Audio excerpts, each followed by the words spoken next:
ஏபிசிடியை வந்து பிடிஎஃப்ஹெச்னு வந்து எழுதப்பட்டால் எது வந்து எம்என்ஓபியாக மாறி இருக்கும்னு கேட்குறாங்க. ஓகேவா? சரி, ஃபஸ்ட்டுன்னு இது ஏலேருந்து இசட் வரைக்கும் இந்த நம்பர் வந்து எழுதிக்கலாம். எழுதியதுக்கப்புறம் நான் பண்ணணும், இது வந்து எழுதியாச்சு. அப்புறம் இது ஏபிசிடி வந்து கேள்வியில் கொடுத்துருக்கு. ஏபிசிடி வந்து பிடிஎஃப்ஹெச்னு எழுதியிருக்காங்க. இது வந்து இது இந்த 1 2 3 4 தானே, இந்த நம்பர் தான் இங்கே எழுதியிருக்கேன் 1 2 3 4. பிடிஎஃப்ஹெச்சோட எத்தனாவது ஆல்ஃபபெட்? அது பி வந்து 2, டி வந்து 4, எஃப் வந்து 6, ஹெச் வந்து 8. இது வந்து இங்கே எழுதியாச்சா? இதில் வந்து ஒரு மிஸ்டேக் பண்ண வாய்ப்பு இருக்குது. என்னென்னு சொல்கிறேன் பாருங்கள்.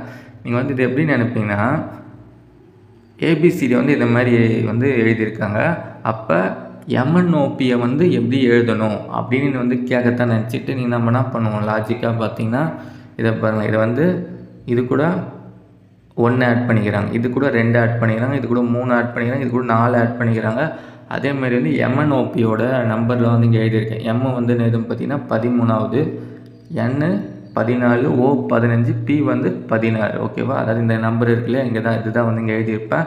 இதே லாஜிக் வந்து நீங்கள் ஆட் பண்ணின்னு வச்சிங்களேன். இங்கே பாருங்கள், 1 கூட 1, 2 கூட 2, 3 கூட 3, 4 கூட 4 சொன்னோம் இல்லையா? அதே லாஜிக் ஆட் பண்ணனா வருவாங்க.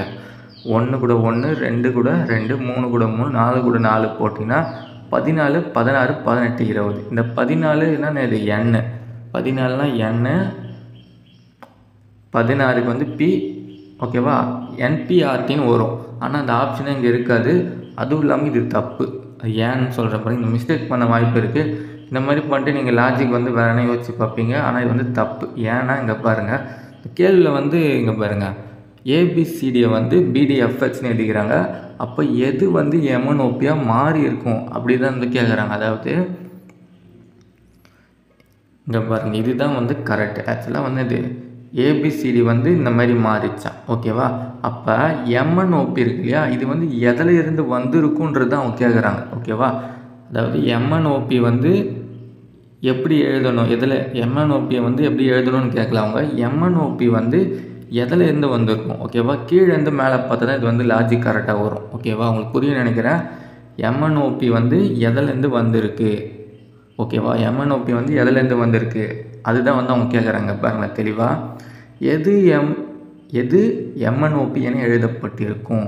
அப்போ வந்து கீழேருந்து மேலே பார்த்தா தான் நமக்கு வந்து கரெக்டாக வரும். ஓகேவா? புரியுதா உங்களுக்கு? அதாவது பிடிஎஃப்ஹெச்லேருந்து இப்படி பார்க்கணும். ஓகேவா? இந்த பிடிஎஃப்ஹெச் மாதிரி தான் இங்கே வந்து எம்என்ஓபி கொடுத்துட்டு இது வந்து எதுலேருந்து வந்திருக்கும். ஓகேவா? இது மேலே இருக்கிறது தான் வந்து கேட்குறாங்க. அவங்க புரியும்னு நினைக்கிறேன்.